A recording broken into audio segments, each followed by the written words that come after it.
హృదయపూర్వకమైనటువంటి నమస్కారాలు.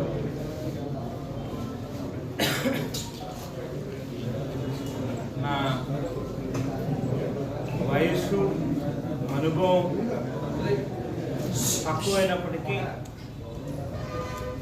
చిన్ననాటి నుంచి కూడా రాజకీయాల్ని చాలా దగ్గర నుంచి చూసినటువంటి వ్యక్తులు. నా తండ్రి జక్కంపూడి రామ్మోహన్ రావు గారు తన ధైర్యాన్ని, తన సిద్ధాంతాలని పెట్టుబడిగా పెట్టి తన కష్టంతో రాజకీయాల్లో పైకొచ్చారు. ఆ రోజు నుంచి ఈ రోజు దాకా కూడా రాజకీయాల్లో కింద పడడం, పైకి లేవడం, లేచిన వాళ్ళం మళ్ళీ కిందకి పడడం, మళ్ళీ పైకి లేవడం అనేది చూస్తూనే వచ్చాం. అయితే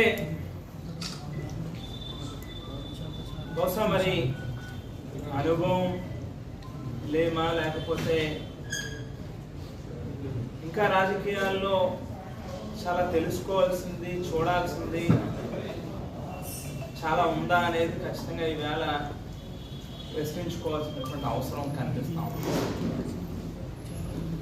వాస్తవానికి 2014లో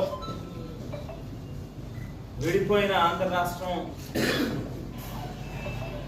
ఆవేళ చంద్రబాబు నాయుడు గారిని నమ్మి ఆయన ఏదైతే 650 వాగ్దానాలు ఇచ్చారో వాటన్నిటిని చేసి చూపిస్తాడు అనేటువంటి విశ్వాసంతో ఏ 3 రాజకీయ పార్టీలు అయితే ఈవేళ ఈ ఎన్నికల్లో మరోసారి ప్రజల దగ్గరికి వచ్చి ఓట్లు అడిగినాయో